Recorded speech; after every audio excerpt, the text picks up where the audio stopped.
यदि चित्रकार के बनाए चित्र को कोई बिगाड़ दे तो क्या उसे तनिक भी चिंता नहीं होगी? यदि कोई शिल्पकार की बनाई मूर्ति को तोड़ने की चेष्टा करे तो क्या उसे तनिक भी दुख नहीं होगा? यदि कोई चित्रकार अपना चित्र किसी को उपहार में दे दे तो उस चित्र को संभालना उपहार पाने वाले का कर्तव्य है। कोई शिल्पकार अपनी मूर्ति किसी को भेंट दे दे तो उस मूर्ति की देखभाल करना भेंट पाने वाले का कर्तव्य है। लगता है आप हमारी धरती पर घटने वाली घटनाओं से पीड़ित हो उठी हैं। हाँ पद्मनाभ, मैं बहुत दुखी हूँ। क्यों हो रहा है ये सब? क्यों मचा है ये हाहाकार?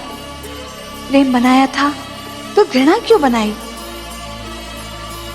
जो हो रहा है हो सकता है वो वही हो जो स्वयं विधाता ने लिखा हो।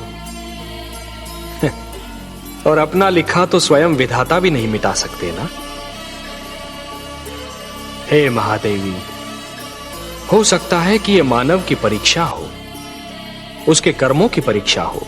पर ऐसा संसार और ऐसा मानव आपने बनाया ही क्यों नारायण, जो आपकी बनाई धरती पर अंधेरा फैला रहा है? तो आप क्या चाहती थीं कि हम केवल दिन बनाते और रात्रि न बनाते?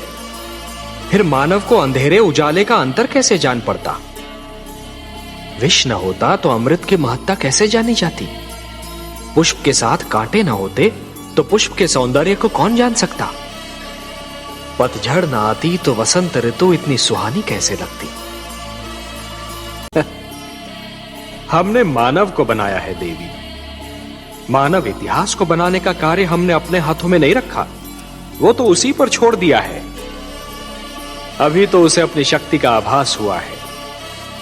इसी से उसे न्याय अन्याय, सत्य असत्य, धर्म अधर्म और पाप और पुण्य की जानकारी भी होगी।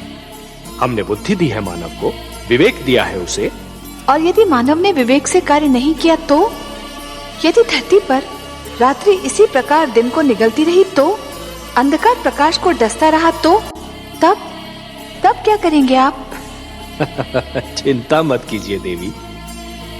यदि असत्य और अधर्म अपनी सीमा को पार कर गए, यदि धर्म की हानि होने लगी, तो हम स्वयं धरती पर जाएंगे। हम वचनबद्ध हैं। परित्राणाय साधूनाम विनाशाय च दुष्कृताम धर्म संस्थापनार्थाय संभवामि युगे युगे। अपनी लीला तो आप ही स्वयं जानते हैं पद्मनाभ।